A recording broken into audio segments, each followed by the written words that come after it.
Welcome everyone. Today we have a kind of special one because this is one I have wanting to do for a long time. This is a very special chill and chat where I have with me the adorable Cinder Script, aka Chosen Heart. Say hello. Hello, everyone. She has Don't worry, I am well prepared. Yeah, I don't know which type that is, but it sounds like a good one. Enjoy. Uh, basically, she has done a lot of directing productions and she's done a lot of voice acting. Like, the one I kind of got to know her by, except for the adorable little puppy smiles, was the lovable half pony, half dragon.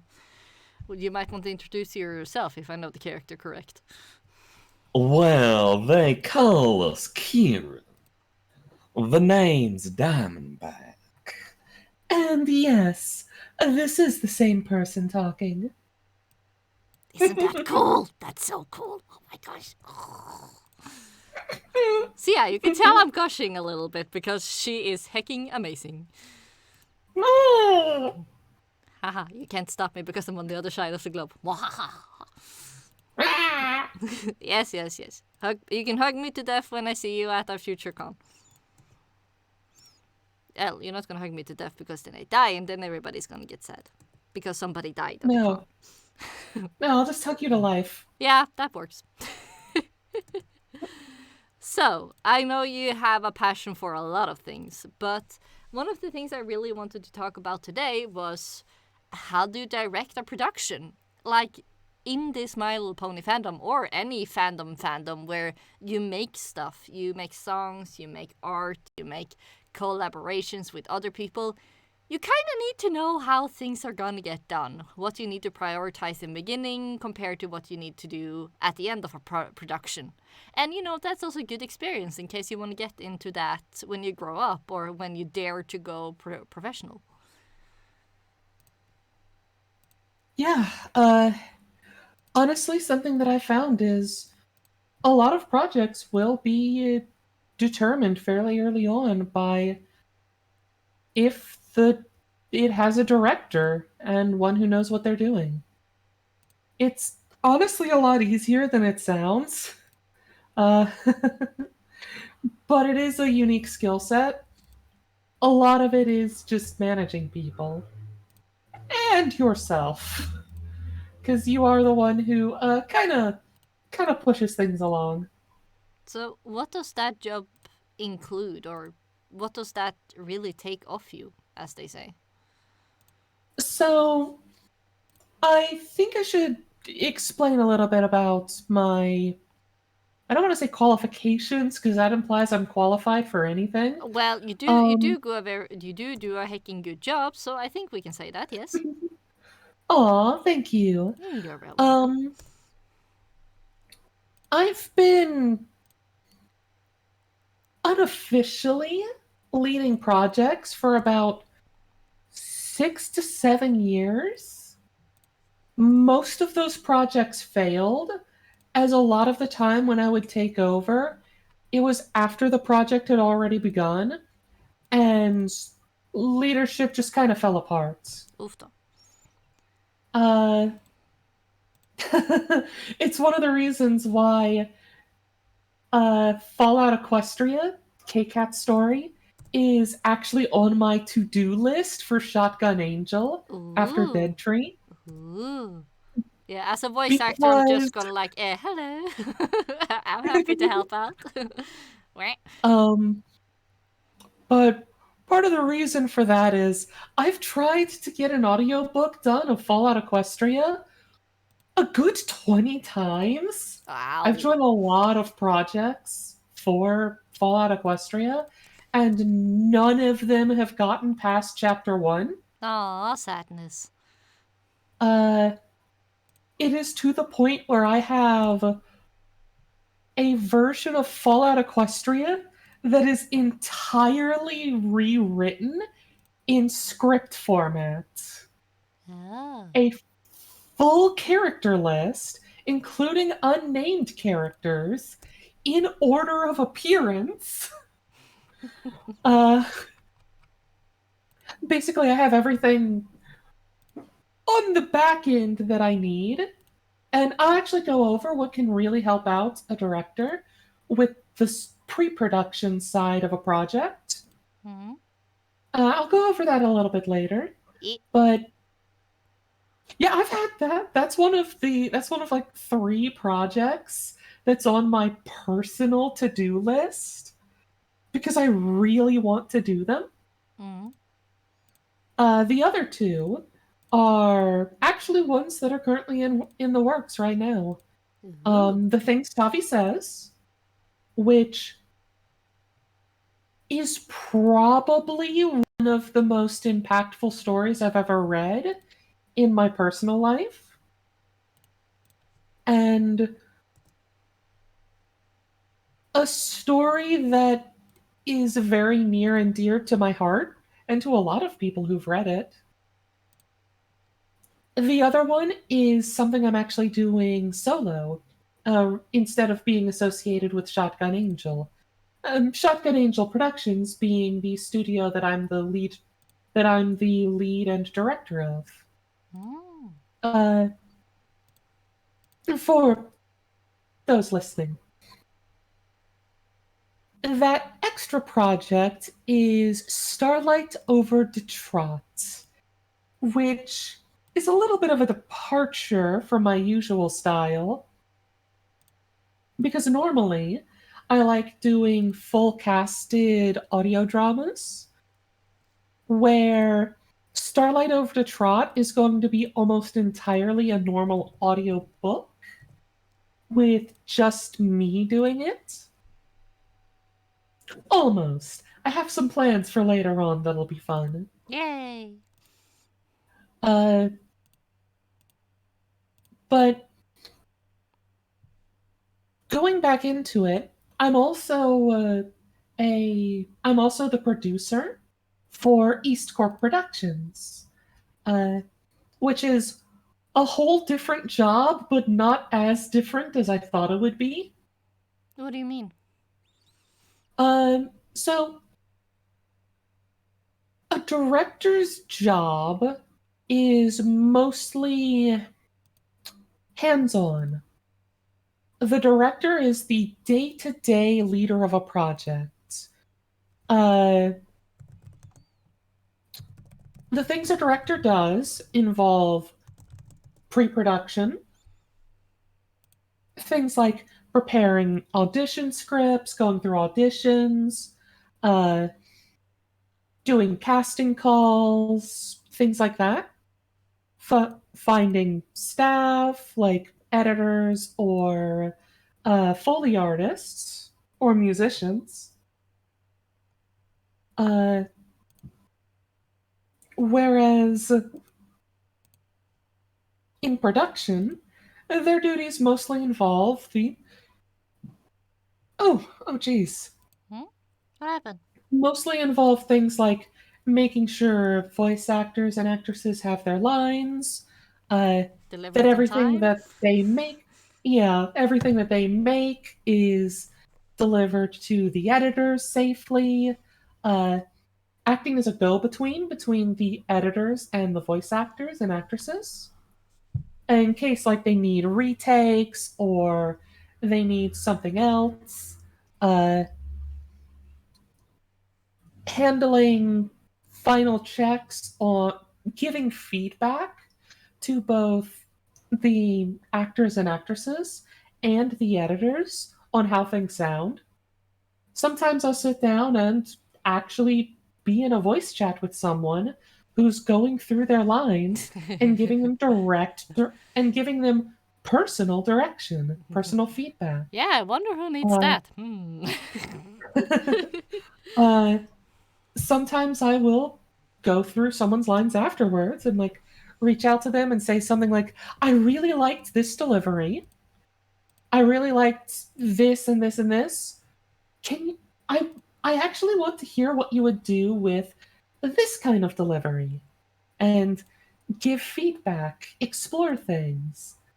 Uh, and then, of course, during production, the director is generally in charge of things like managing uh, announcements, ensuring that social media is happening, and making sure everything is uploaded.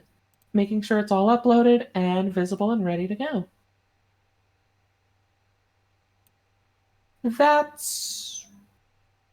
It sounds like a lot because I'm rambling a little, but in actuality, it's a fairly simple job. Uh, the main thing I think that makes it simple is remembering what the purpose of your job is, which, as a director, is to help everyone else have the tools, the material, and the time to do their jobs. Sure, sometimes you'll have to be the last say on something, or sometimes you'll have to handle situations that crop up. Uh, Could you give an Sometimes it's example? interpersonal. Yeah, sorry. Well, sometimes it's interpersonal, like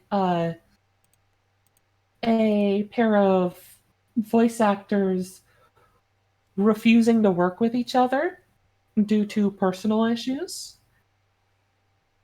Sometimes you have to step in and handle that, either by talking to them and trying to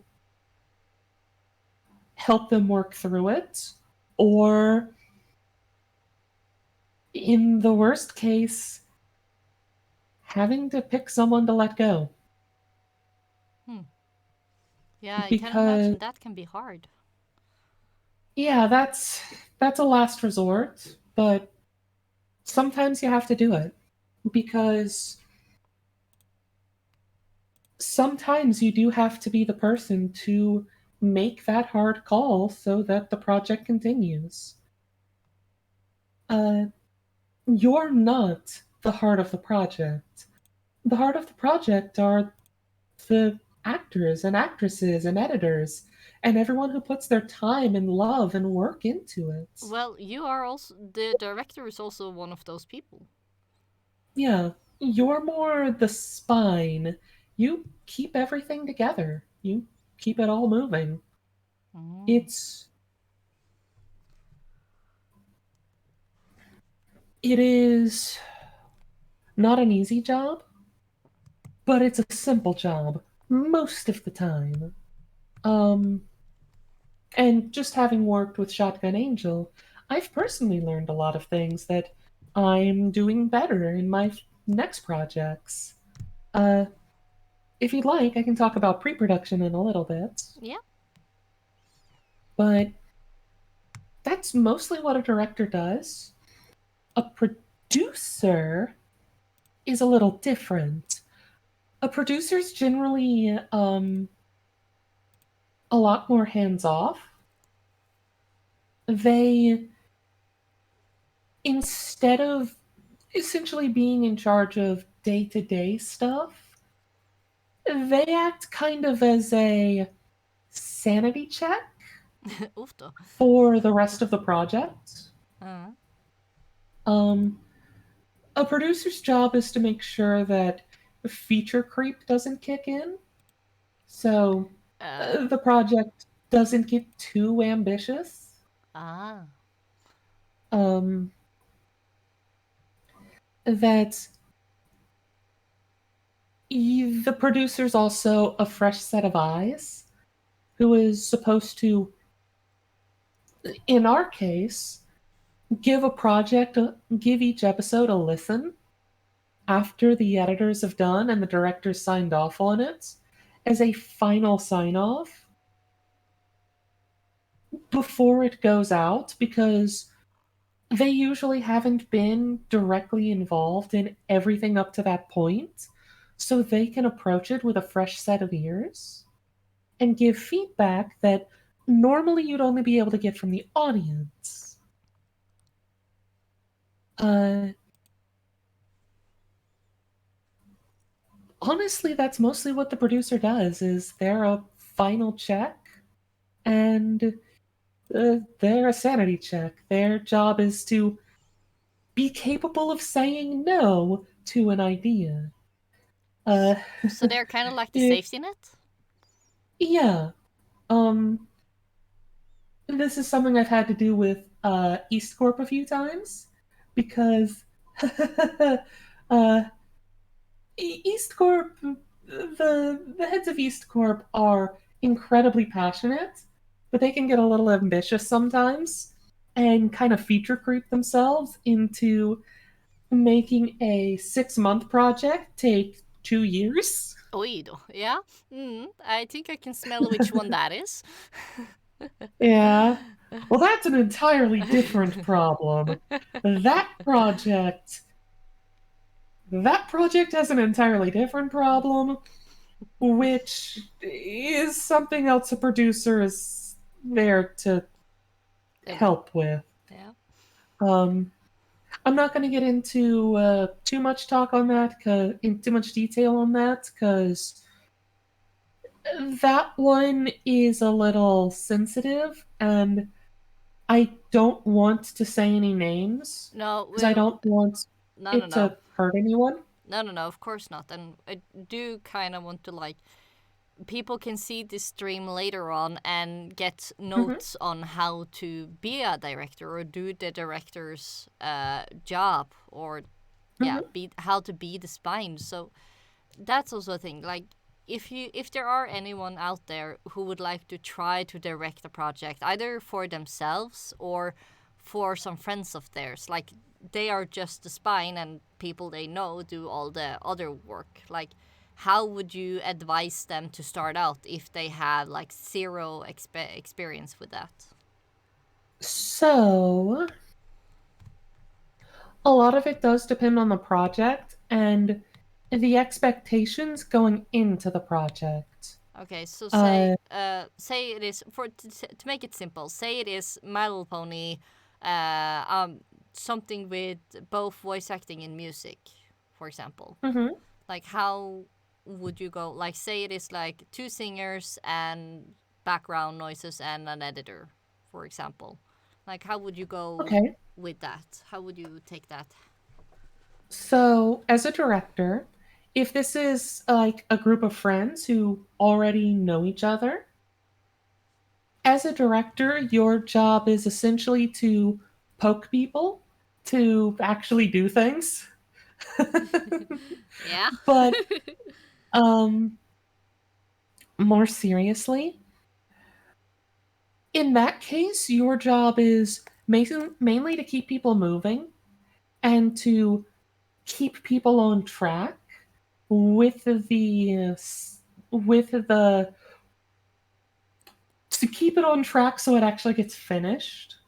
Um, let's say you are well, you're wanting to make a fan video, an animation. You have a handful of voice actors and actresses, a pair of animators, and a musician. You've already got a script, so your job is to make sure that the voice actors and actresses get their lines in and to work with them to make sure that their lines work with the visual that the animators are making and work with the theme and tone that the musicians are making to work with the animators to make sure that the style they use doesn't to make sure they don't spend too much time because animation you can very easily get caught up in forever. Yep. Uh, along with making sure that they have the audio from the voice actors and actresses to work off of for things like mouth sync. Uh, and you want them to have an idea of what the musicians are doing so that they can make sure that the visual tone fits the music while also keeping it in line with the script. So if a character is supposed to wave a hoof as they say something, and that's in the script, generally you want to gently poke the animators to make sure that they actually do that. Uh, or if there's a change to it, that they run it by you first. Mm. Uh, while the musicians, you want to make sure that they keep with the tone of the script and express that, bring that across properly. Uh, you also want to make sure that it fits the length of time that it's supposed to with the animation. Yeah, I can imagine And that then when can it's go quite wrong if like the music continues and suddenly there are no music, no, suddenly there are no singing, or like the characters stopped moving but the music is still going. yeah, this is especially if you're doing a singing animation, which those require a lot of cooperation between the animators and singers and musicians. Uh, but with the musicians, your job is to make sure that they have the stuff from these voice actresses and actors for the singing so they can work around it and tweak things to fit it. While the voice actors and actresses, you want to make sure they have the instrumental so that they actually have some idea of what they're singing to. Which, as a singer yourself, you very likely are aware it's a lot easier to sing with something to work off of. Yeah, like I have found myself to be one of those who needs a vocal guide. That's basically somebody Mhm. singing the song for me so that I can hear how they are putting weights on different words in the song, how the melody goes with the song, so when they start singing, when they stop singing, when they take breaths. That helps me a lot Mhm. to understand how I can sing the song as best as possible. Some people are able to do it without the vocal guide, and some people are like me, they have to have a vocal guide. And that's okay. Mhm. Both are okay. Yeah. Uh, but as a director, your job is to ensure consistency between the various parts of a project. Your job is to make sure that everyone is communicating, and you're the one who has to make sure that things feel coherent between them. Uh, if a voice actor gives a delivery of a line that is very shouty, but that doesn't fit the animation, or that doesn't fit the script, you need to go back to the voice actor and let them know and work with them for another delivery. If if the audio isn't mixed right, say for instance the music's too loud so you can't hear the voice actors, uh, or the speech is too loud so the you can't hear any of the background music at all, that can cause problems. And you have to be the one to listen to it. Uh, on more focused projects, it does tend to be a little simpler. Like for project entry, the main things I have to concern myself with as director is making sure the scripts are prepared, getting the scripts out to the voice talent, getting those their lines to our editing team, and then making sure that the editing team has everything they need to get their editing done. And then once that's complete and we have a finished version, I make sure that everyone's credited properly, that everyone's paid properly, uh, and start with the announcements for the release. I make sure everything is uploaded to YouTube and SoundCloud, and then I'm right there when it goes live. I'm actually the one, if you ever watch one of our premieres, I'm actually the one talking on the Shotgun Angel account a good 70% of the time in the chat. Nice.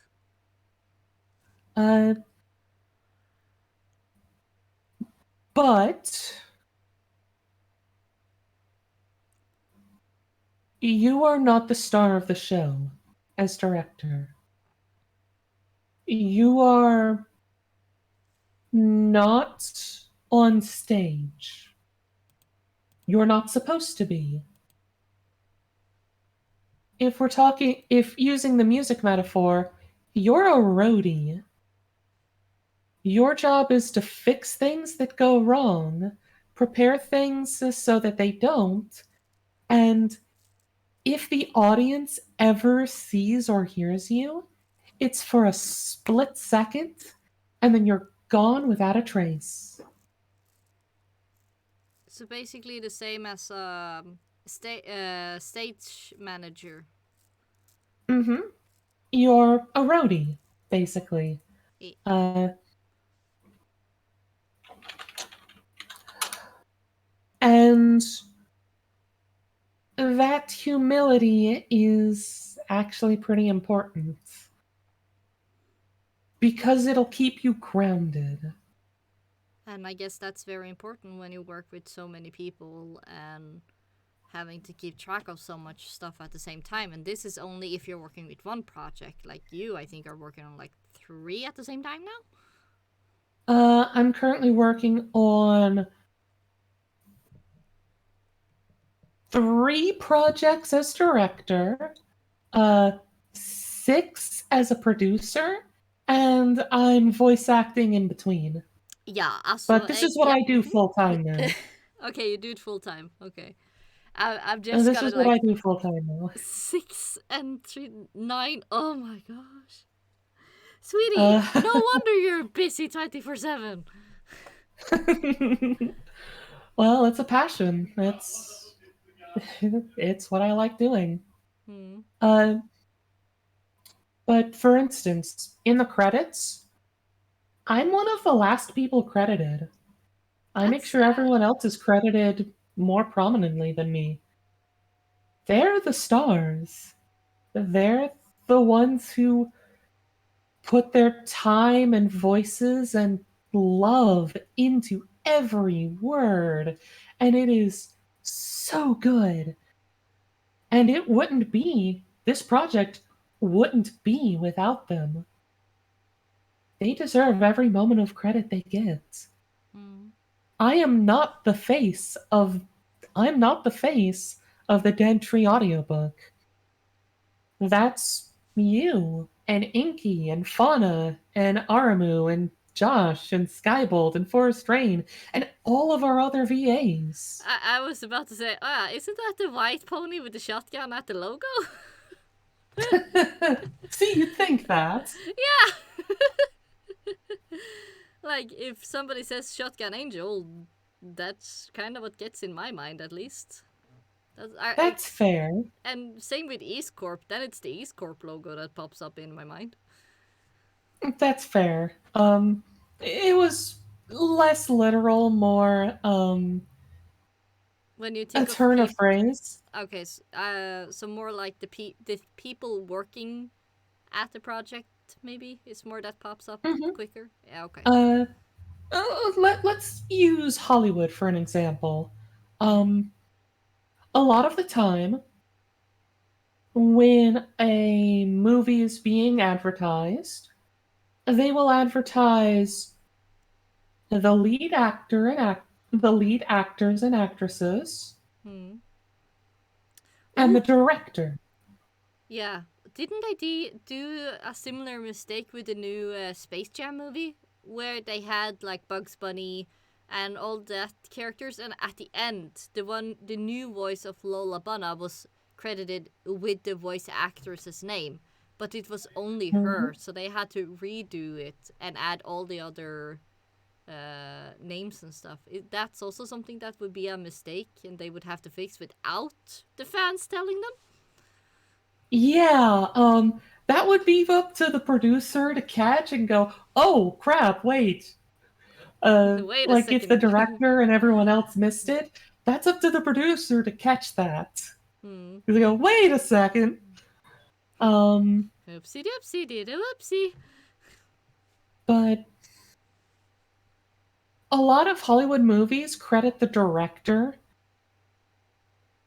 with the same kind of prominence that they credit the lead actor and actress, but you don't see the writers, you don't see the script writers credits until after all of the actors and actress, the director, the producer, etc. Hmm. Despite the fact that without that scriptwriter, that project would not happen.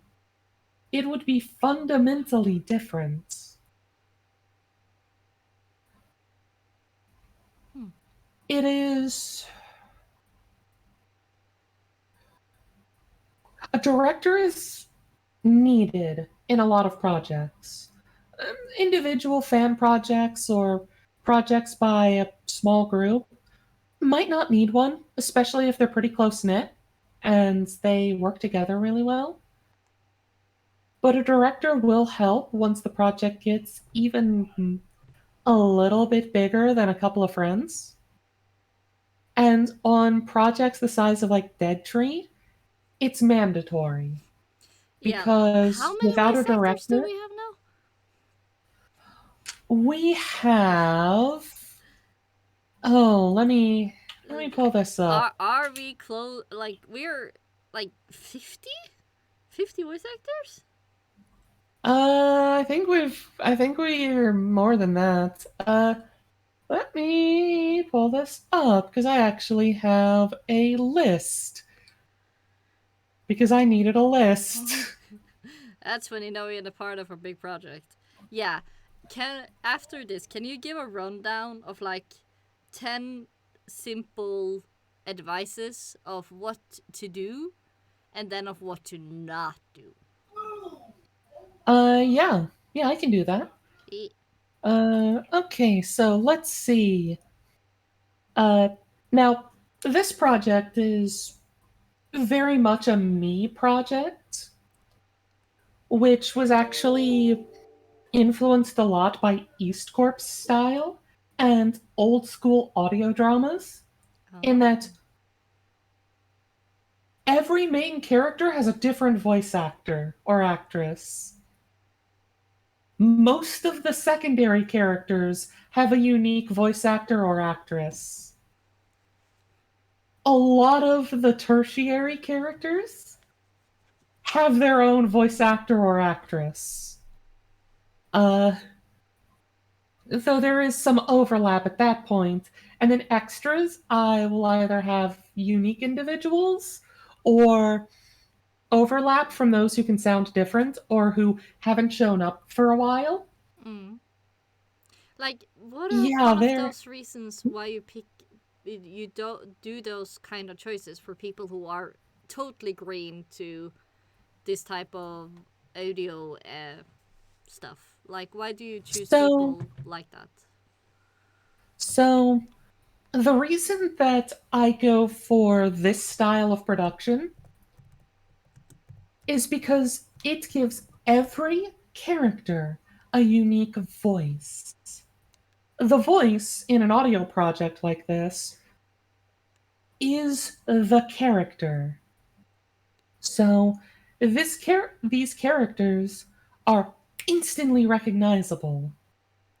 If I can take out a decent chunk of narration, if I wanted to, and just have, say, Nyota and Chifundo talking to each other without any narration, just them talking and some sound effects, And the audience would have a decent idea of what's happening.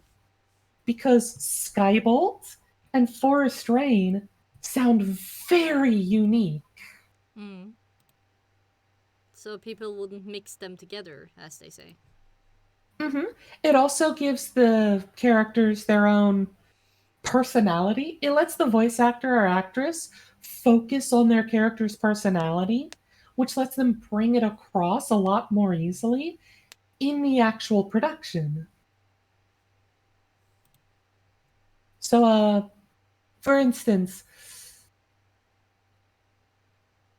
Skybolt has gotten really, really good at getting across Nyota's kind of testy attitude, but being able to say stuff where he's being really stoic and rough with what he's saying, but still managing to bring off that he cares.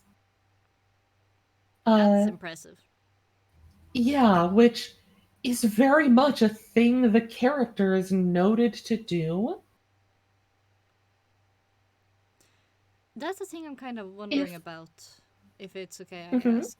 That's very often when they find a good, like, realize they find a good voice actor for a character. Isn't that also very often that the person itself is also similar to the character that they're voicing, but it wasn't intentional? It's just something that seems to happen often when they do find somebody who matches well to the character.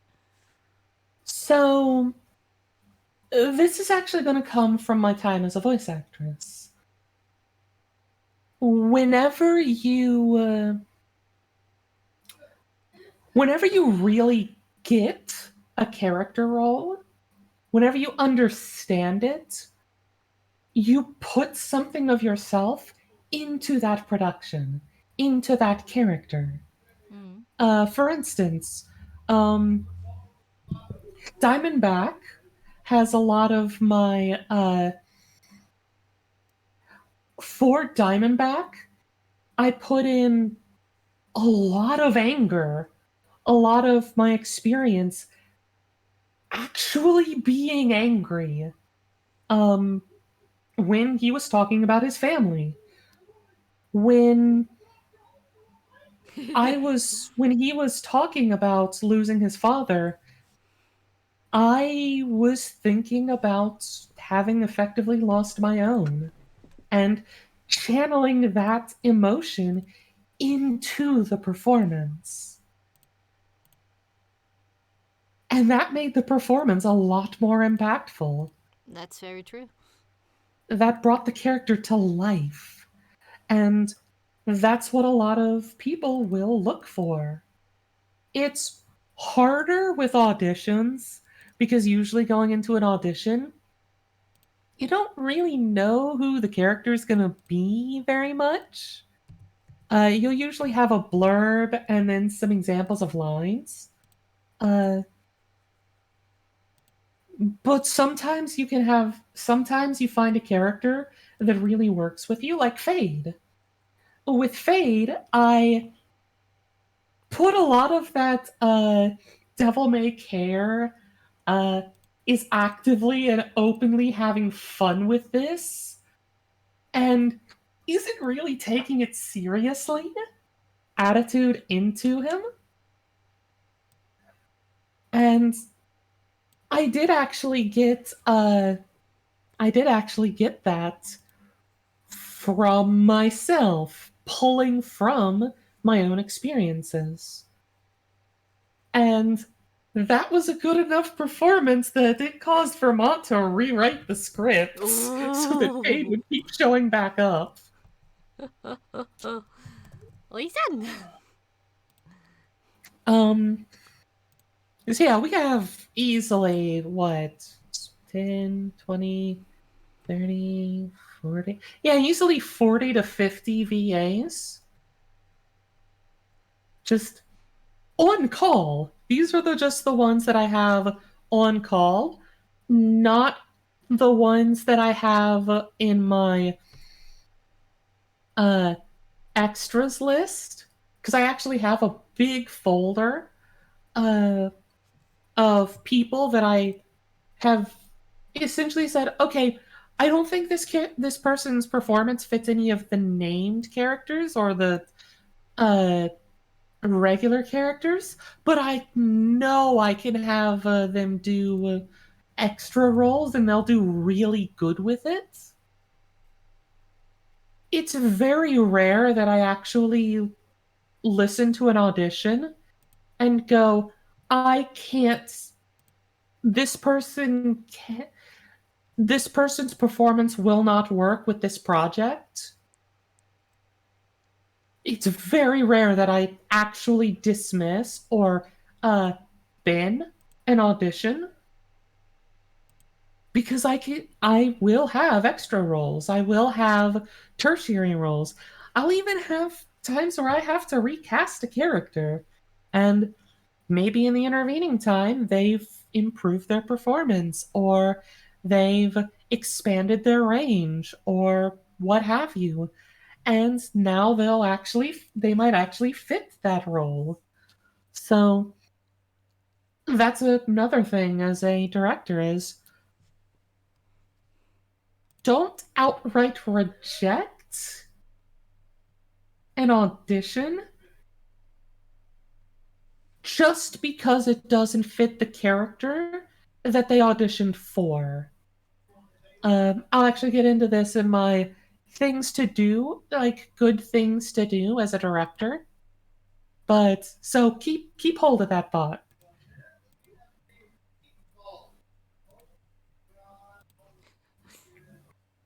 You know what? Let's start with that now. That sound good? Yep. That sound good, Chris? Yep. Yep. Okay. So elaborating more on that, as a director, when you're listening to auditions, don't just listen to the audition. Listen to the audition multiple times. You're gonna get a lot of them. If word gets around, there's going to be some that their audio quality just doesn't work or what have you, but you want to listen to these auditions. The first time you want to listen to them as the character they're auditioning for. But when you go back and listen to it for a second or third time, you want to start thinking, could this person's voice maybe fit another character? And if it seems like one of them might, then you can reach back out to them and say, "Hey, thank you for auditioning for this part. Do you mind reading these lines to me? Do you mind recording these lines for me with this kind of delivery?" It's essentially a callback. Uh, and you have them audition for another role. And sometimes you'll be really surprised. Just with the Dead Tree, one of the one of the VAs who is a really good example of that was uh Inky. Inky didn't initially audition for the role of narrator. No, sorry. Inky. Fauna. Fauna didn't initially audit. Inky auditioned for Sunrise and made me go, "Oh, okay, I guess we have a Sunrise now. Yeah, Wow." I was just a bit like, wait. Inky is the narrator. She's the main Uh, pawn. but Fauna didn't initially audition for narrator. She originally auditioned for a couple of side characters. Uh, she originally was going to play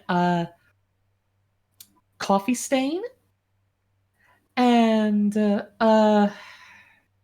let's see. Let me look at this because I actually have this written down. Uh, right, she was originally going to play Coffee Stain and Honey Hearthfire, but she ended up actually making a really good narrator. So events happened, and we ended up with two narrators. Hey. And then we ended up with both of our narrators both voicing Honey Hearthfire because I thought that was funny. And I heard her version of Honey Hatfire, and I think it's hilarious that we actually went with exactly same accent. I know, it's great. Ah, Oh. I so this is actually a little bit. This is a short tangent, real quick, but Dead Tree is a unique project. Is Dead Tree is a unique project because we have two narrators who kind of trade off every couple chapters, and the version that everyone sees is only one of those narrators. But we actually keep the narration of both narrators. And when we finish book one, we're actually going to go back and make and edit together versions. Well, and edit together a narration for consistency. So there's going to be two versions, one with Chris narrator and one with Fauna narrator. And those are both going to be a thing that people will be able to listen to. So, buy an audiobook! Actually, we're not selling it. It's going to be free. What? But Mm-hmm. aren't you gonna sell the CDs or whatever it was? Yes, we're gonna sell the physical copy, but Yeah, that's what I meant. you'll actually be able to download the digital copy just for free, like with the one on YouTube. Uh, Okay. but so Honey Hearthfire, because I thought this would be funny, in the version that Fauna narrates, Honey Hearthfire is played by Chris, and in Yeah. the version Chris narrates, Honey Hearthfire is played by Fauna. Because I thought that would be hilarious, and it still is to me. So that's that's thing one is make sure that when you are listening to auditions, you don't get too focused on that character. Because oftentimes you'll find voices that work really well with other characters. So you'll want to be able to reach out to them and give them a poke. Yeah. See what they think.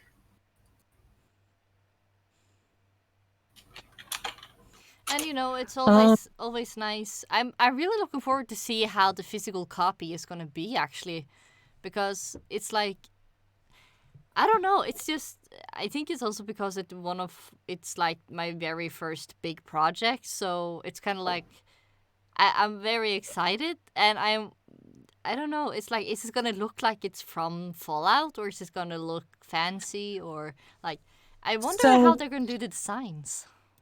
so we actually have something in the works there, and I'll go ahead and talk about it because it's actually really cool. Yeah. So we've set up things for a special convention version of it. Ooh. Once we're done with book one and have these made, you'll be able to go to any convention that Fiora or Shotgun Angel is at and actually has a vendor table for and get a little USB drive Ooh.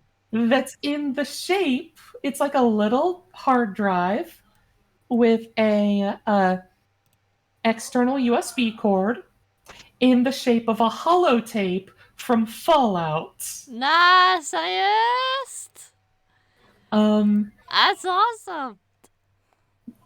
we're not sure how many we're gonna make, if it's gonna be a collector's thing or not, Ooh. but We do know that there's going to be a special version of that, which will be a collector's version, which will actually have some messages from the characters Ooh, I'm not a recorded. character.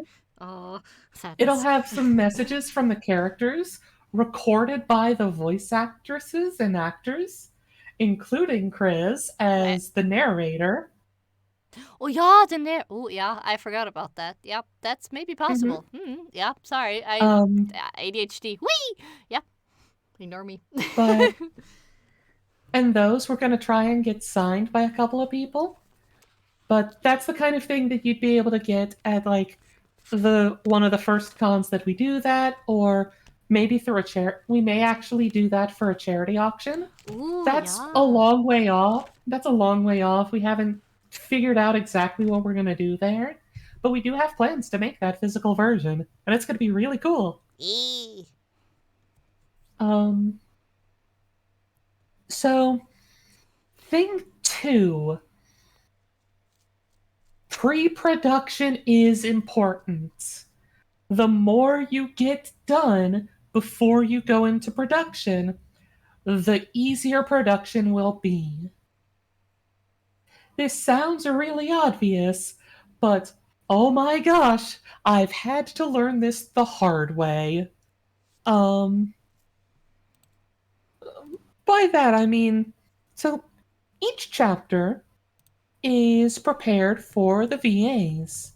Um, in the case of Project Dead Tree, what we do is we actually take the chapter from the book,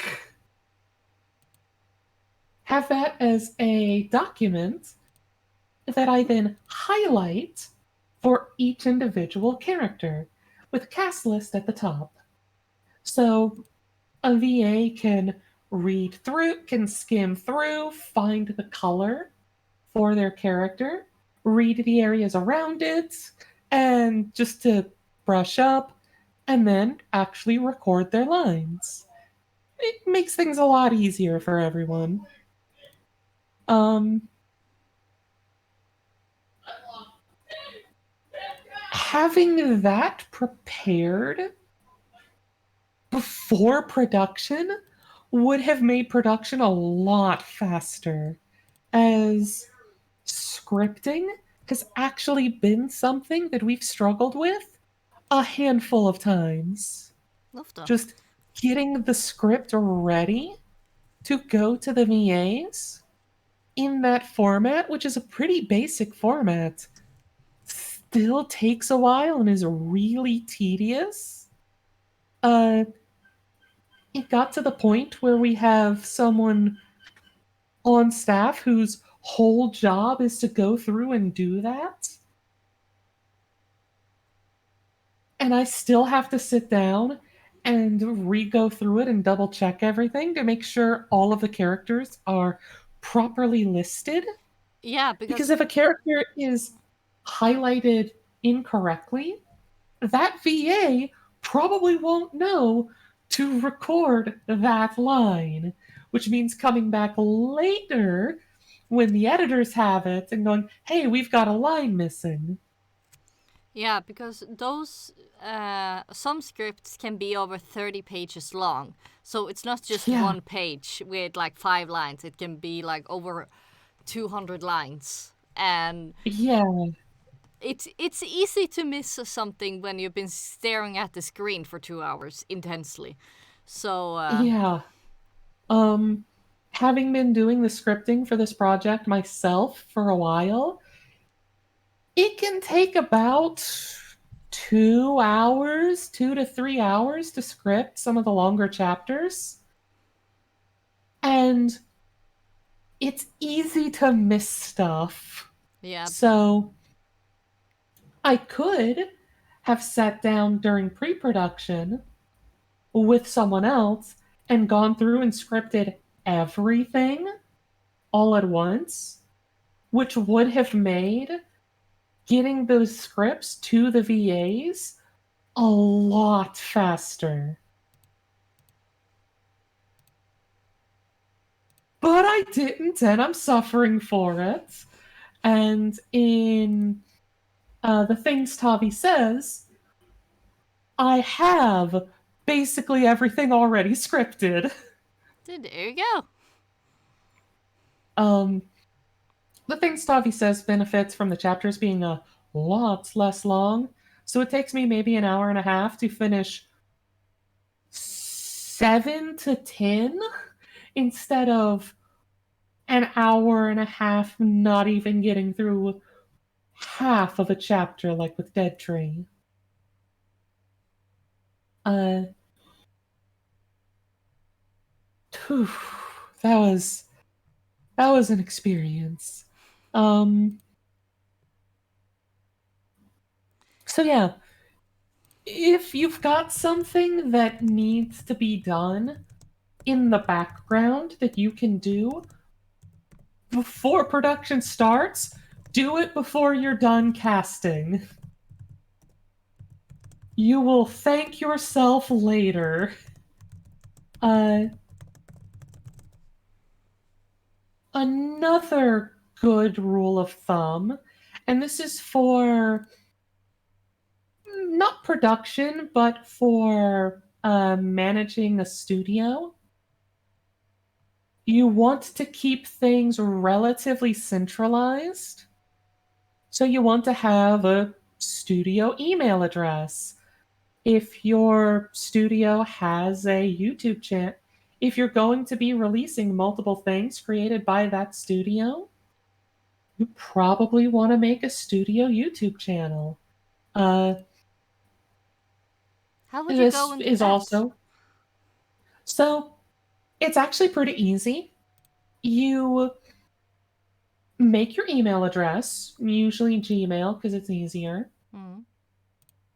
and you link that Gmail address to YouTube, and it'll make a YouTube account for it. And from there, you just update avatars, update profiles, and you're ready to go. Ta-da! Let's see. But it just helps so much to have it all in one place. If you're having to juggle email accounts, if you're having to juggle Google Drive accounts, if you're having to juggle YouTube accounts, it just gets complicated really fast. Um, it can also cause problems with things like callbacks or communicating with potential VAs because they may not know that you're the studio that they auditioned for, and they may not respond to your email. Yep. So professionalism is something that would be included when you actually make a proper YouTube and email for it. Yeah, that's good. And for that, let's get into thing 4. Professionalism Ah, sorry for is a jumping. very it's a very nebulous topic, and you hear it bandied about a lot. It can help a lot as a director to be friendly and nice and understanding to your VAs and your staff and the people you're working with. But when you're using social media that's connected to your studio, that's for the studio. When you're using a YouTube account for it, you're probably the main one who has access to that. Be careful and make sure that you don't upload a video that was originally made for another account. Don't go off on someone because because they talked bad about or heavily criticized a project you made. Or trolled or did anything mean and unnecessary.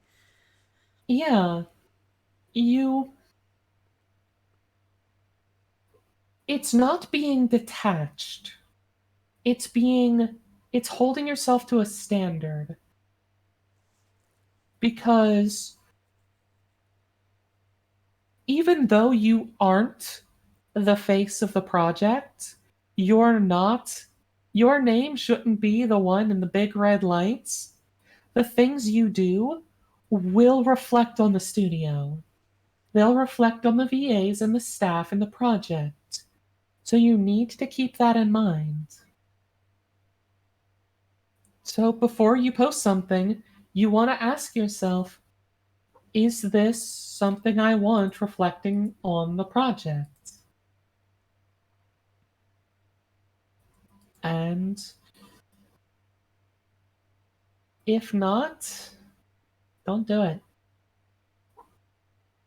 You want to be polite to people, to your VAs, to people who audition.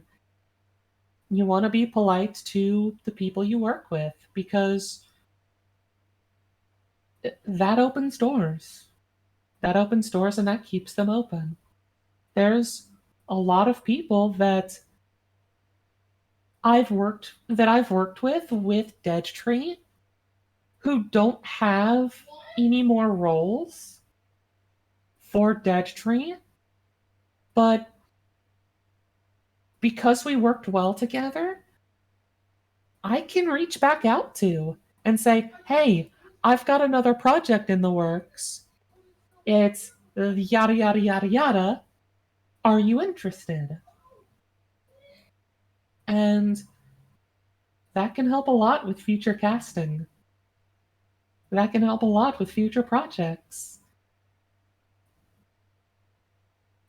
It just makes it a lot it makes it a lot easier because you have those doors open. You can just reach out to someone. That's pretty good. Yeah, it can be a little overwhelming sometimes. But hey, it works. It works. It's a It part of the works. job. Yeah. Um right. 5. Try not to Halfway freak there. out. Try not to freak out. Um you're going to want to because you're a person, and if you're doing stuff that you're a fan of, you're probably going to end up working with someone that you've watched or listened to or been a fan of their work before. Try to limit your freakouts to, once. Fangirling, fanboying. Yeah. Um Professionalism, Mrs. Dash. yes. Let me put it this way. Um it took me a few days to be able to fully process that George Leedix was doing the end of chapter GM notes for a project that I'm running. And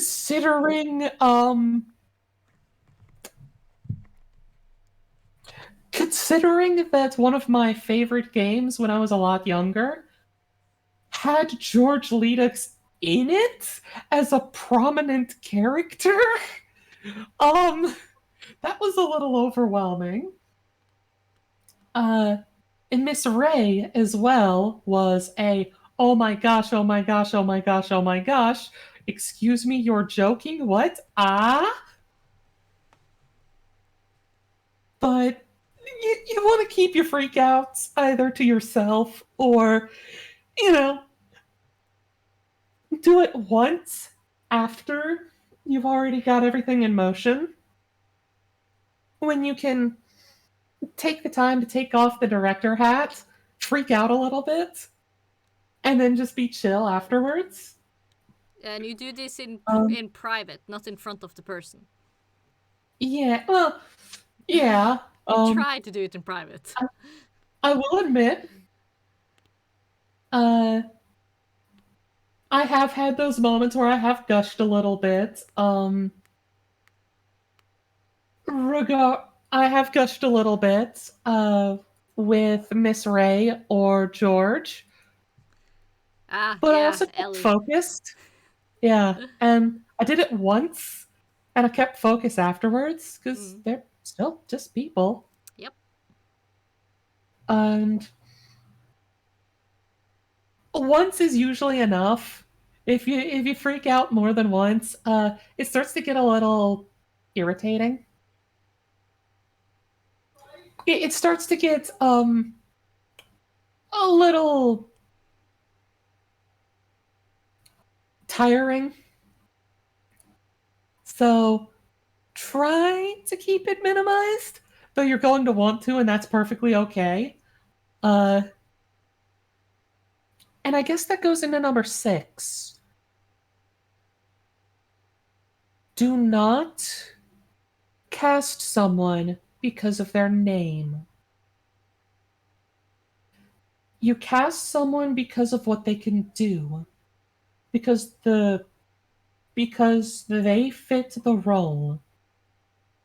Don't cast someone because they're experienced, because they have a name that's recognizable. The reason Josh Scorcher got the role of Alguacil is because I heard his audition for Alguacil, dropped a glass, looked at Fiora, and said, "This is Alguacil." Because his voice fit the character perfectly. And if you've listened to Dead Tree, you've heard that. You have heard just how perfectly he fits this character of this gruff and jaded griffin lawkeeper. And it just fits so well that I can't hear anyone else's voice in my head. When I'm reading the book, I hear Josh's Alguacil reading the lines in the back of my head instead of whatever voice I was using for my internal narration before. And if you haven't Because, heard it, you need to go listen to it over at Shotgun Angels yes, Production on YouTube. Go now, shoo, and come back afterwards. uh, but it's like that with a lot of our main cast. The audition they gave was just fits the character so well. You want to cast people for that. Um, I had never heard of Inky before she became Wandering Sunrise. I had heard of the Traveling Pony Museum, but I'd never actually heard of Inky Notebook.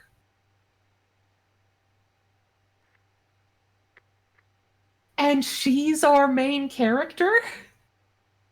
Yep. She has the second most lines in the whole thing, next to the narrator. Uh, Prince Dazzle is a phenomenal voice actor whose first project was Pink Eyes with me, and which it immediately preceded Dead Tree. He is a phenomenal voice actor, but Dead Tree is his breakout role. Yep. And you guys should hear all the weird voices he can do. That man is, I don't know, troll in a box. He has all the voices. Oh, he has so many voices. He is such a good actor. But you do not want to cast based on name. Because if you do, you will miss people like Prince Dazzle. Or experience level. Like one Yeah, project and see how amazing he is. It's just like, yep, I found a golden nugget, you're mine.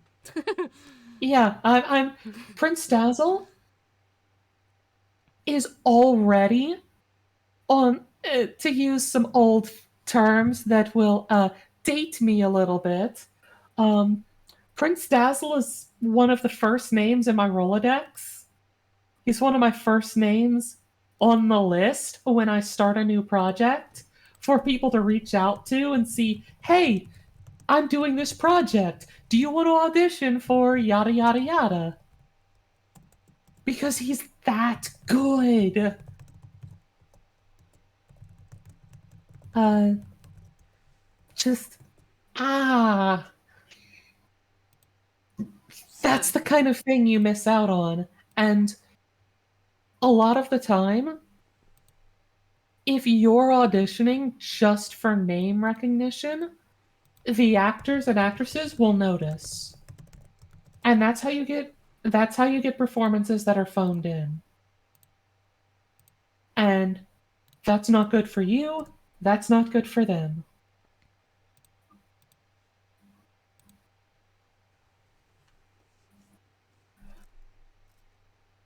I think we're on 7 now, right? yes, that sounds about right. Okay. Seven, seven, seven, seven. Deadlines are important, but they're flexible. When you're doing a project like this, where it's mostly self-funded, deadlines are important, but they're flexible. You don't want to rush a project out before it's ready, but you need to keep people moving. Otherwise, things will start to languish and production will slow down as people move on to other projects. Hmm. So, set a deadline. Be prepared to miss it if there's a good reason, Like, but try to keep to it. a legit reason will be like somebody has a serious death in their family and they can't properly work because of it, or like for example me a few weeks ago I got a really bad um what's it called, the stuff is in my throat that you have the A sinus infection. no tangerines terrines, Oof. you know, the things in your throat that if you take them out you can maybe get a new, Tonsillitis. yeah, the organs thingies. Like for Yeah. yeah, for me a few weeks ago those decided to swell up, so I couldn't eat, I couldn't breathe without pain, so of course I couldn't talk. Tonsils, thank you Rotkiv. Hmm. So Yes. I couldn't talk, so that's also a legit reason because you know I can't talk, how can I record? Yeah. And as a director, you want to accommodate that. You want to work with your VAs. If they have a legitimate reason for it just not being able to do it, say okay. If it's short term, then all right, you just delay a little. If it's going to be long term, like months or years, you have to recast.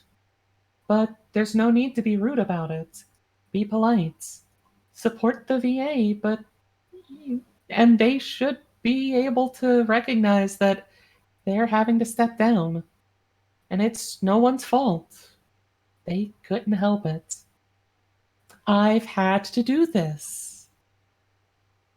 Both stepping down from a project and recasting someone because it just wasn't working out. And I think that goes into 8 as well. As a director,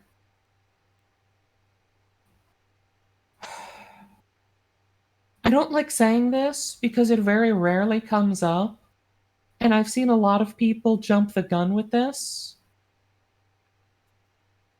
So you need to take what I'm about to say with heavy consideration before you do it.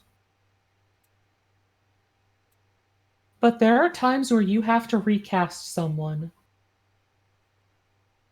where a VA either cannot or will not continue to work with the project, where an editor cannot or will not continue to work with a project, where a musician cannot or will not work with the project. And it's on you. It's on you to recast them. It's on you to tell them, I have to recast your role. I have an example of this not being done and the damage it can cause. I have worked with a VA before who would not get their lines in.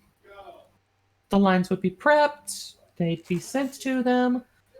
The person would be asked to get them in, would be given the deadline, and then miss it, and would have a reason, and would be asked, okay, well that's okay, we can work with that.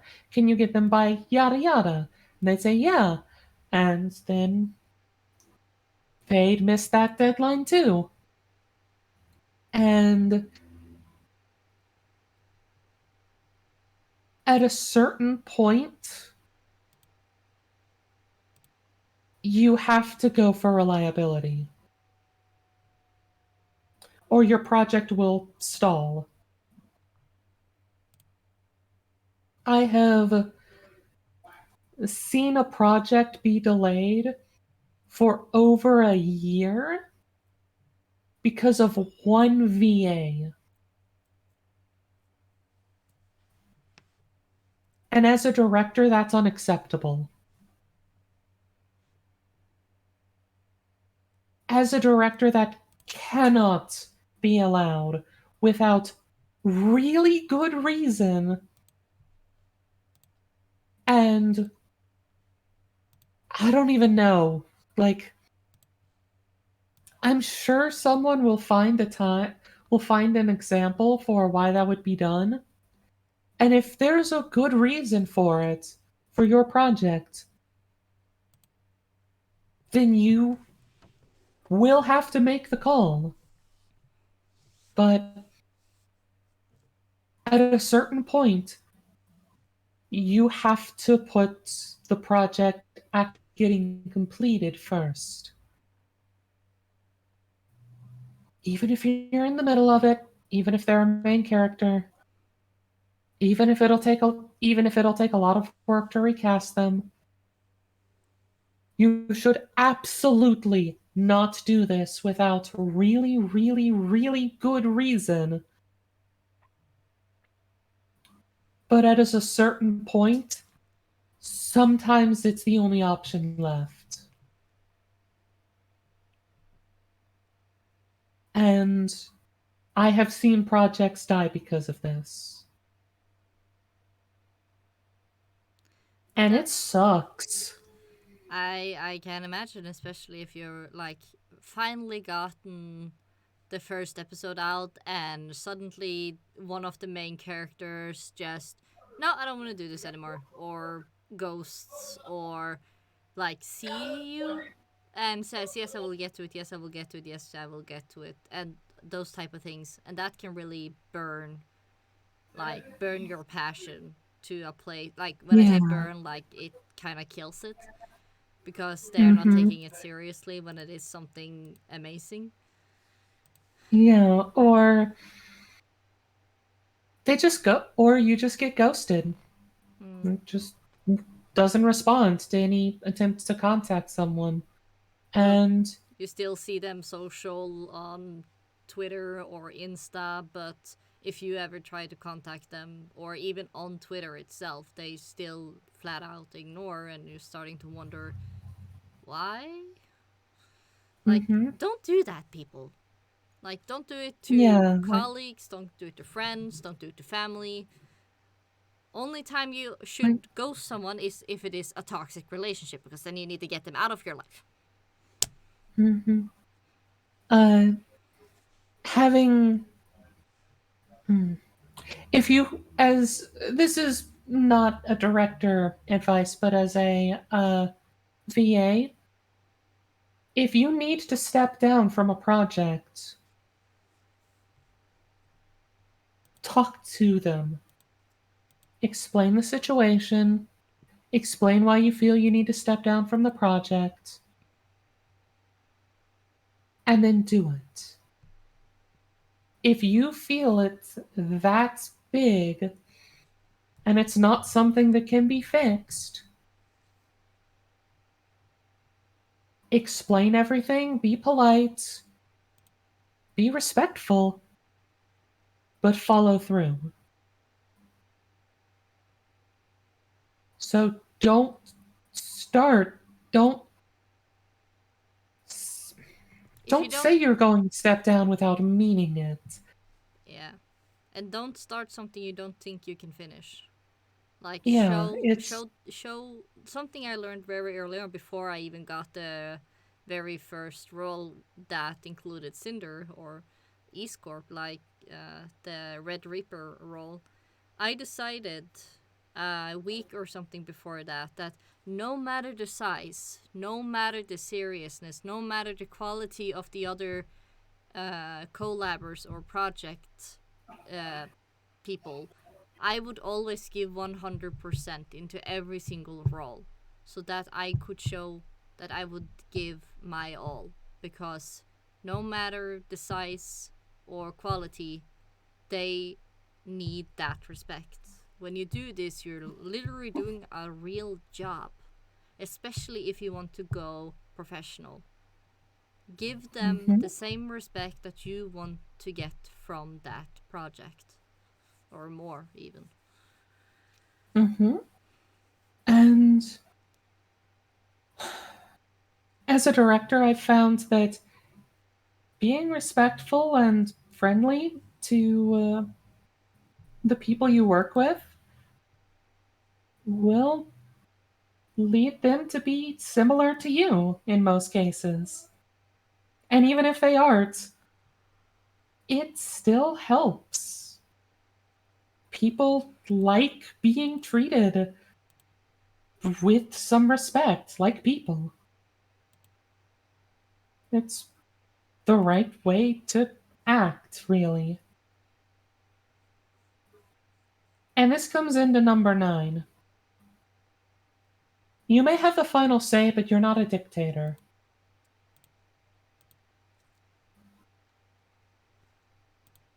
You need to respect the people you're working with, both their opinions and their abilities. If you're a director, you're not the editor. You're not the audio engineer. You're not the voice actor for a specific character. Don't be afraid to give feedback, but don't be afraid to take it as well. For instance, a lot of the time, I will give my VAs essentially creative control for direction with their lines. Sorry for laughing. Because by this point, they understand this character way more than I do.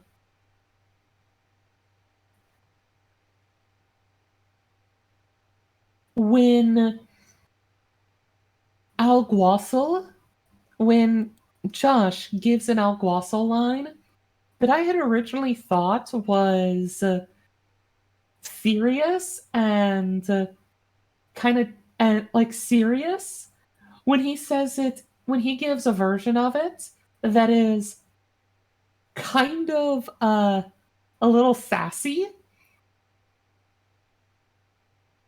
but it fits, I go with it because that's a better take than what I thought or than what I had in my head. If it doesn't work, don't be afraid to let the VA know. Ask for another take. But if it works and it fits, be flexible because you will get a much better version that way.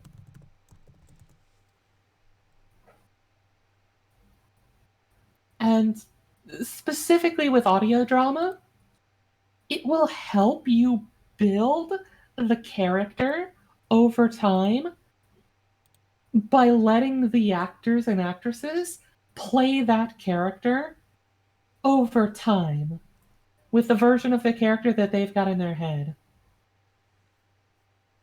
Isn't that a little bit This what is also happened with Diamondback? mm-hmm. Diamondback and Fade both uh, kind of became their own characters because I was given some leeway. I was given a decent chunk of creative control when it came to direction. Uh, Fade was originally supposed to be a uh, Alucard ripoff from Helsing Ultimate Abridged. Just straight up Alucard.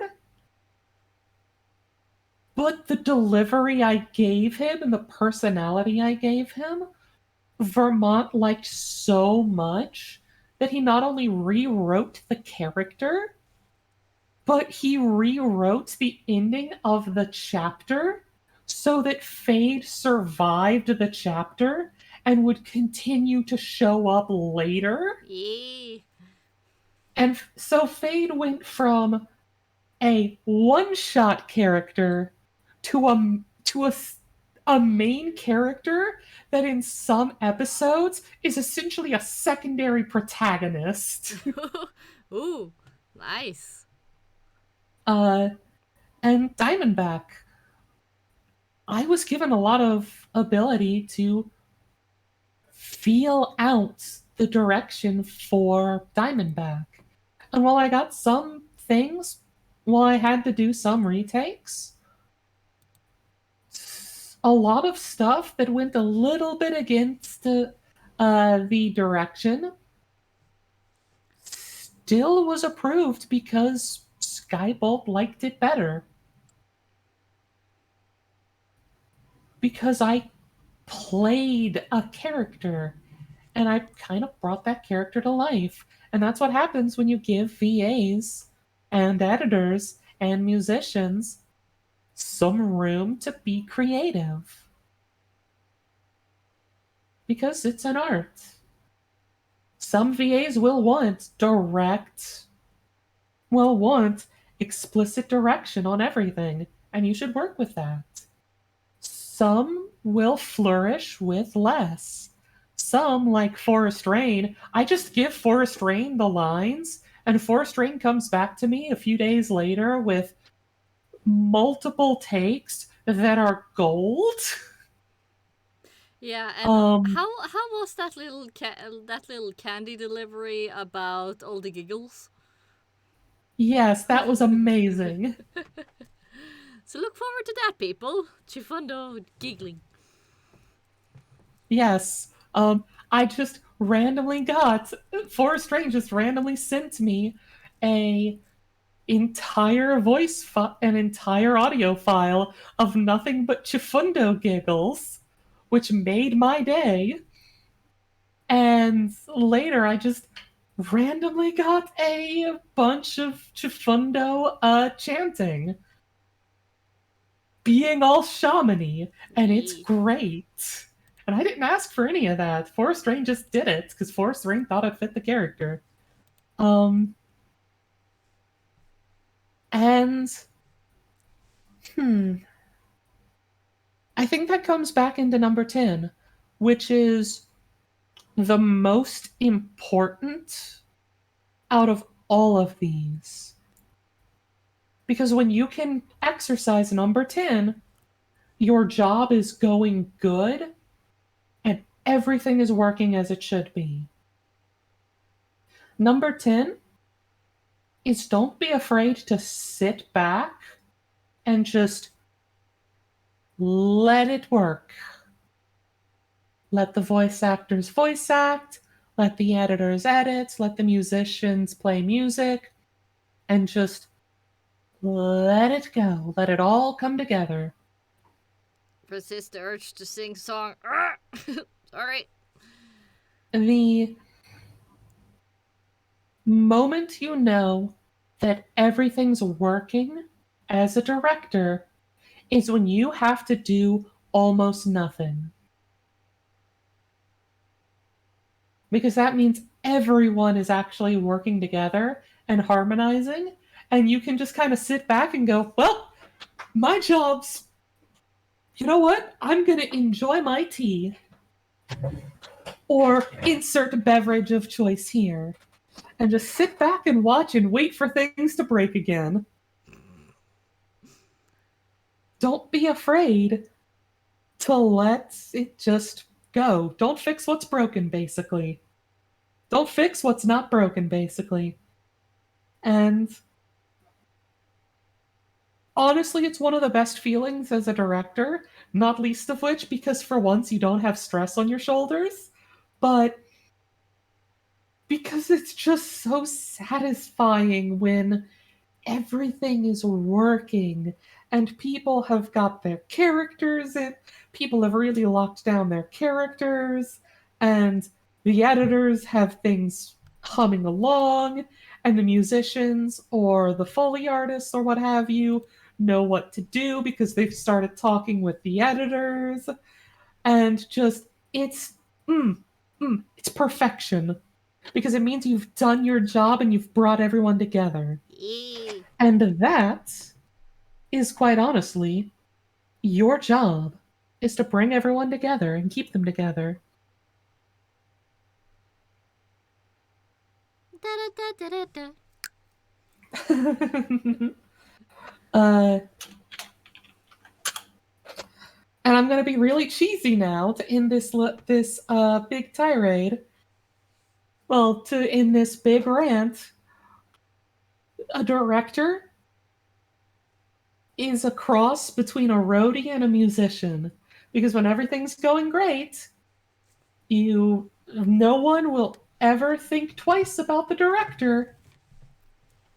And congratulations, you've done magic. Because we all know friendship is magic. Yee. I approve. I approve. And we also got our first question. Awesome. Let's hear it. Sorry for butchering whatever name you're typing, but I'm gonna try my best. Inquisitura Castellan. Stellan. I'm gonna call you Stellan. I hope that's okay. Heyo! A friend of mine would like to start with voice acting, or rather audiobook narrating, and needs some advice on sound and recording. Do you have like a Telegram or a Discord where he could talk to you about that? Well, it would also be places or other Discords where they could get advices from multiple people. Yeah. So there is. Oh, go ahead. Sorry. Yeah, I just want to point this thing out first. That at least how I have understood a lot of different fandoms, but especially the Brownie fandom, is that Discord is a bit personal. Like, you can be in all of the same servers, but you usually have DMs with people when it is directly work related or it is your friends. So I would recommend rather go into. I'm gonna send if they allow open invites. I'm gonna send you invites to a couple of those type of groups, so you can join them, and there should be specific chats in those servers that you can ask for help. I'm also gonna give them to Cinder so she can join there as well if she wants to, because there are also a lot of good voice actors there. Actually, let me go ahead and give a.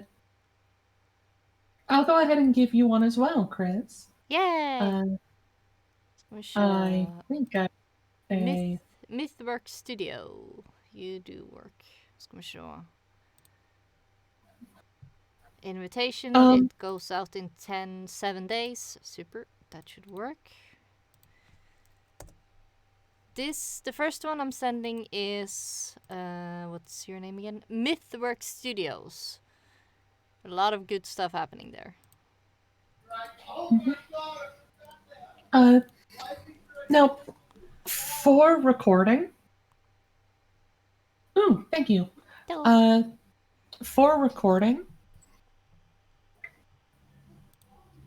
so to start with,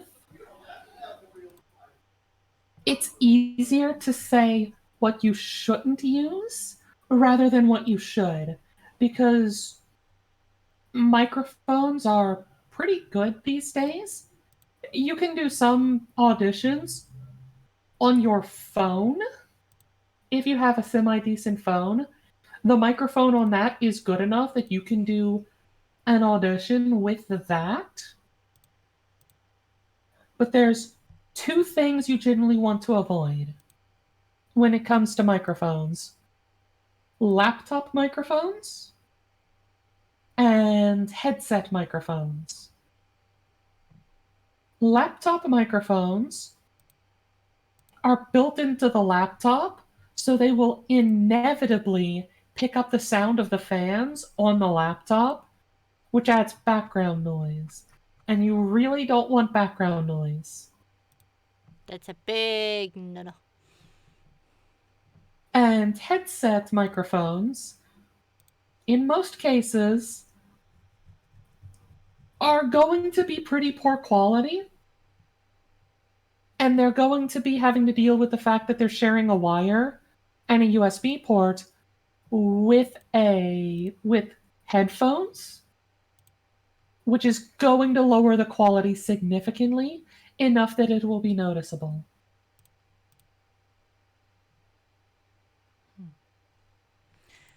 Okay, the other one for some reason doesn't allow me to send invites to other people, so I can't help with the other one. But at least that one is quite good. Mhm. The second thing to note with getting started in voice acting is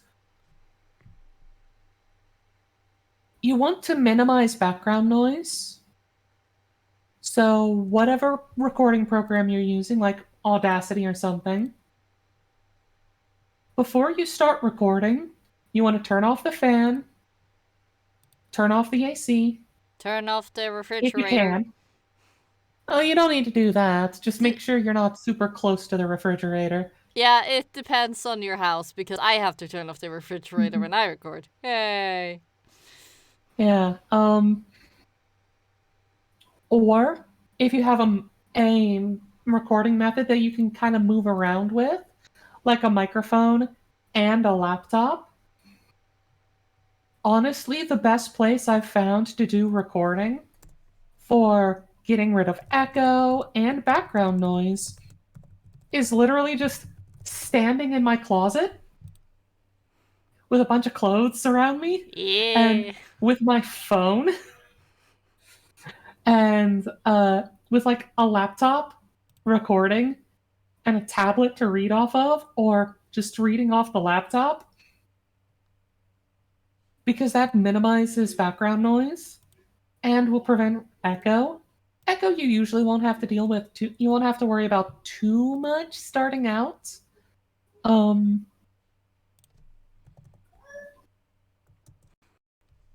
but if you can manage to minimize background noise and minimize popping, I'll explain how to do that in a second. But if you can manage to mitigate those two things and use pretty much any microphone except a laptop or headset microphone, Yes. you're pretty good. That's good to start with.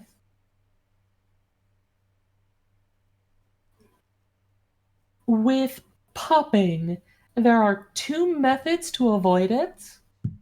You can either use a pop filter if you've got a microphone, which, Well, doesn't pop filter also work as long as you have it in front of the microphone? yeah. So if you're using a phone, you can hold a pop filter in front of it if you really want to. But you're gonna get Uh, tired. yeah, that'll be tiring. But a pop filter is really important but it's not mandatory. Because as long as you are aware and set up your recording situation so that popping doesn't happen. Because popping is basically air from certain that you release in certain syllables, like p, pop. If you hold your hand in front of your mouth, you can actually feel it on some of these syllables. That air hitting the microphone is what causes popping and what causes scratchiness. It's that sound like you're breathing into your mic. You can avoid that by moving the microphone to the side of your face so you're not talking directly into it, which works. My microphone is actually a good, oh,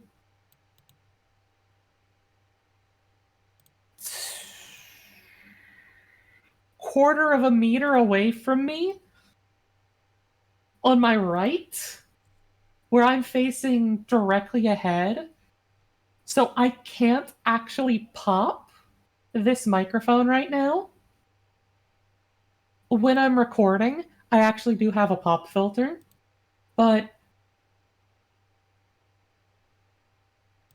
just hold the microphone instead of in front of your mouth to the side of your face, and you won't have the problem, and it will dramatically improve the quality of your recording, which will help with which will, well, help with auditions.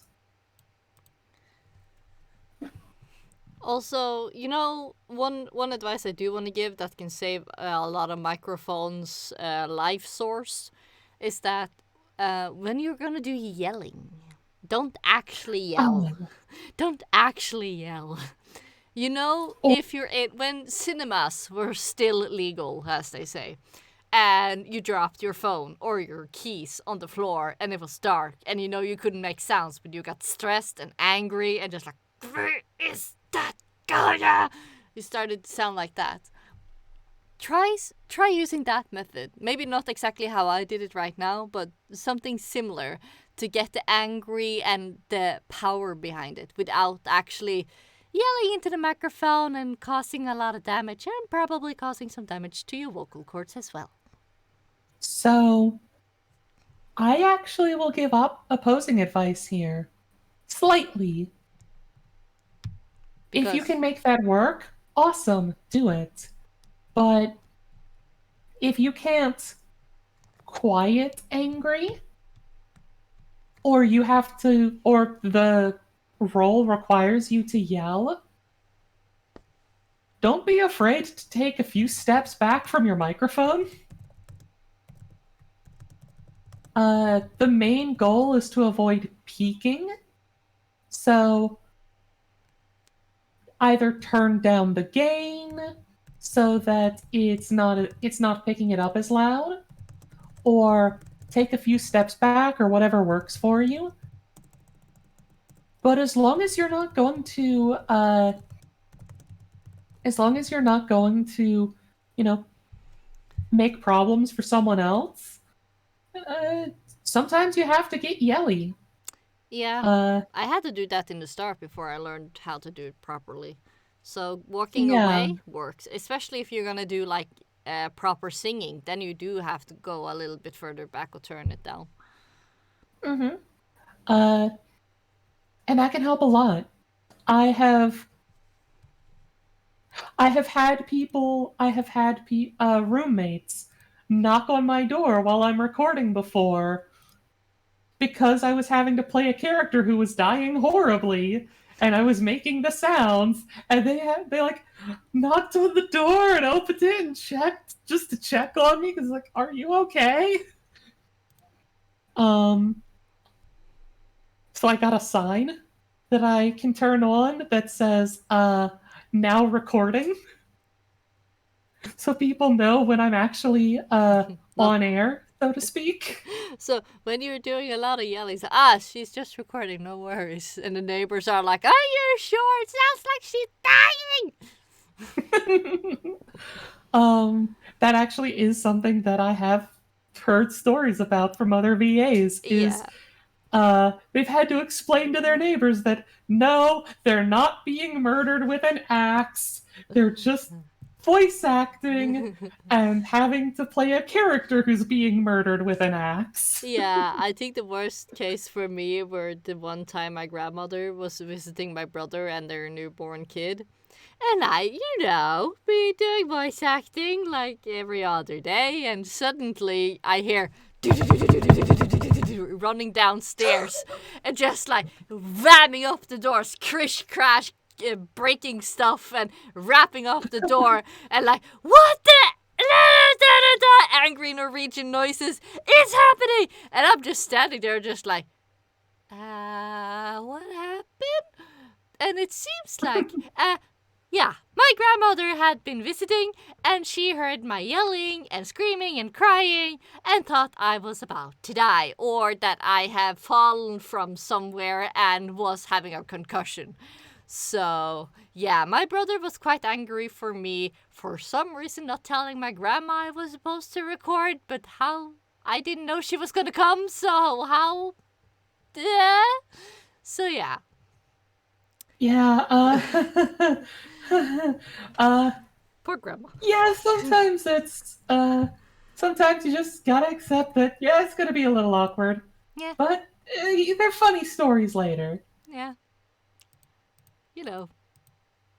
And now my grandma is like, oh, how does the yelling go? And I'm just like, voice acting, but yeah, it goes fine.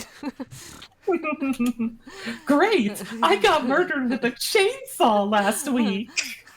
Yeah, something like that. And she's like, oh, how's it going with the friends in America that you do the yelling to? And I'm just like, they're just fine. Thank you. She's like, oh, have they tried the chocolate yet? You have to send them some chocolate. And I'm just like, I can't right now. It will melt on the way, but I will. Oh, she's so sweet. I see where you get it from. Yeah, yeah. But so yeah, that is an hour long top 10 things that I can think of off the top of my head to really help out the director. We have 10 minutes left, so what do you want to talk about? Well, Now it's like your free time. Have fun. Or you can ask me about stuff, whatever you want to do. I think well, let's see. I think the one thing I have to say that's most important to someone who wants to do directing is it's hard. It's gonna be hard. There's going to be moments where it's overwhelming, where there's just too much and nothing's going right, and it feels like everything's just terrible. But stick it out. Take a step back. Take a breath. If you have to, take a day off. But no feeling lasts forever. And how you're feeling today won't be it won't it's not permanent. And directing is hard. It is stressful. But when you get to see the pilot of a new project release Whoop whoop. and get to see people celebrating and people enjoying it, it is worth every moment. And yeah, That's That's why you do it, isn't it? yeah. Yeah, that's why I do it. And because I want to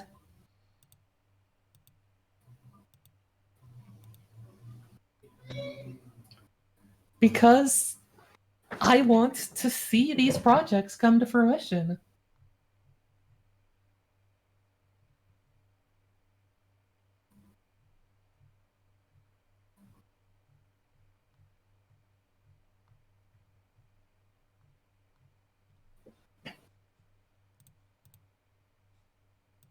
And yeah, I think that's where I'll leave off. Yeah, that's fair. I gotta say, like, how, like, yeah, it was a Red Reaper thing that we first met and started talking, isn't that correct? I believe so. It Yeah. was either Red Reaper or Terminal Secrets. I haven't voiced in Terminal Secrets. Right, no, it was Red Reaper. Yeah. This is I haven't done anything there. I think I would have remembered being a part of that very spooky story. Nope. Hey, I remember it. I got to die multiple times. Oh. Eee! Yeah, what was the first voicing role you had for the audiobook as well? Um, I mean, I did let the voice actors and staff get shooting the director in the head out of their system early. Yeah, I guess humor is a very important part of every project. Mm-hmm. Mm. Having fun with it is really important. It's how you keep your passion. Eh. Huh. I remember, like, if we had known each other better when I first started voicing the Red Reaper, do you think Mm-hmm. the recordings that I did for the Red Reaper would have gone faster? I'm sorry, can you repeat that? My brain just It's okay. record skipped. It's okay. Basically, remember, as the Red Reaper, I recorded everything alone, and were very often that I Mm-hmm. had to redo a lot of stuff. Um, if we knew each other as well as we do now, do you think I would have been able to record with you, and things would probably have gone a lot smoother? Probably. But I still remember it was a lot of fun. But is my accent really that big? Your accent is wonderful and appreciated and a signature part of your performance. And I love it. Thank you. It's just And uh, our audience adores it. thank you. What what I meant was more like, is it like hard to understand from time to time? I meant more, but Not thank you. really. Okay. It's not hard for me to understand at all. Um, there's a rare few people who have given that feedback, but the vast majority of people seem to have no problems understanding you Mm. and adore your accent. Uh, I don't handle compliments. Yeah. Thank you. Okay, but so what is the biggest no-no? We have 3 minutes left. What's the very biggest no-no for a director that you can give?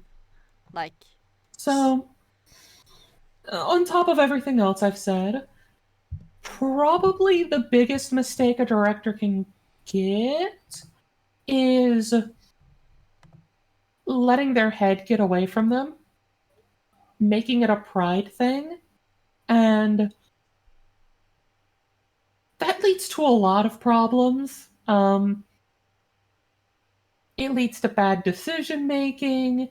It leads to getting a big head. It leads to upsetting or alienating your VAs and your staff, losing sight of your goals, all of it. It's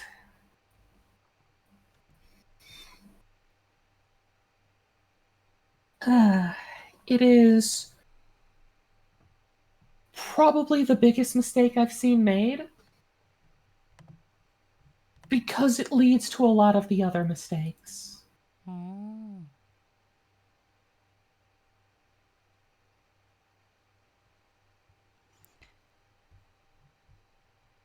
So, but with all the bad stuff and the good stuff, and with all the experiences you have had, if you went back in time, would you still do it? Old and Oh, I'd have started directing way sooner. Uh, how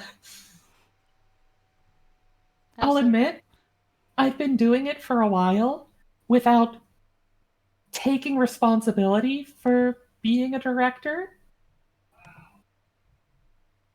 And the moment I took responsibility for it and actually took the role instead of just taking the duties of it,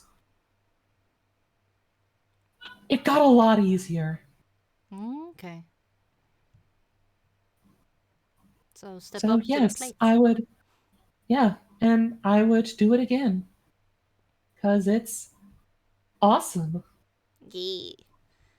And with that, we have hit our 2 hour mark. This has been awesome.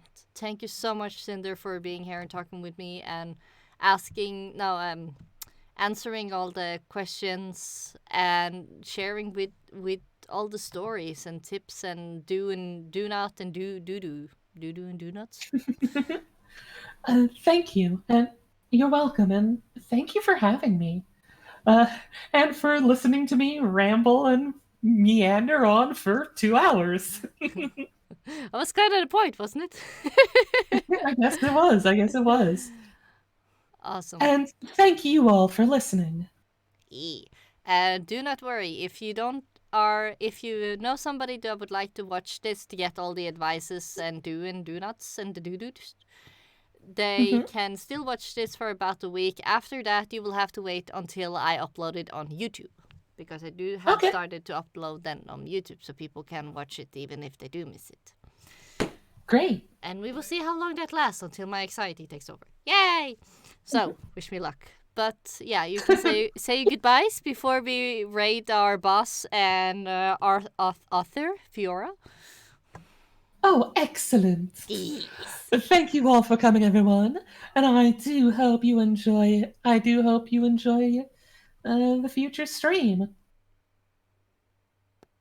Yeah, so I'm gonna say, as always, stay kind, stay.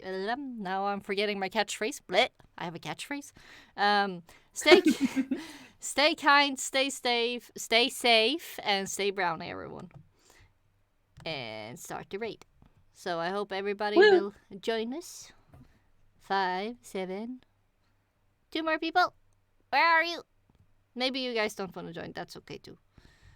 But yeah, we should have a hashtag for this raid. What should the hashtag be, Cinder? Hashtag stay kind, stay Krez. Nah. I'm gonna get embarrassed now. Okay. I love you too. Oh boy. Okay. Let's go. Bye! Ta!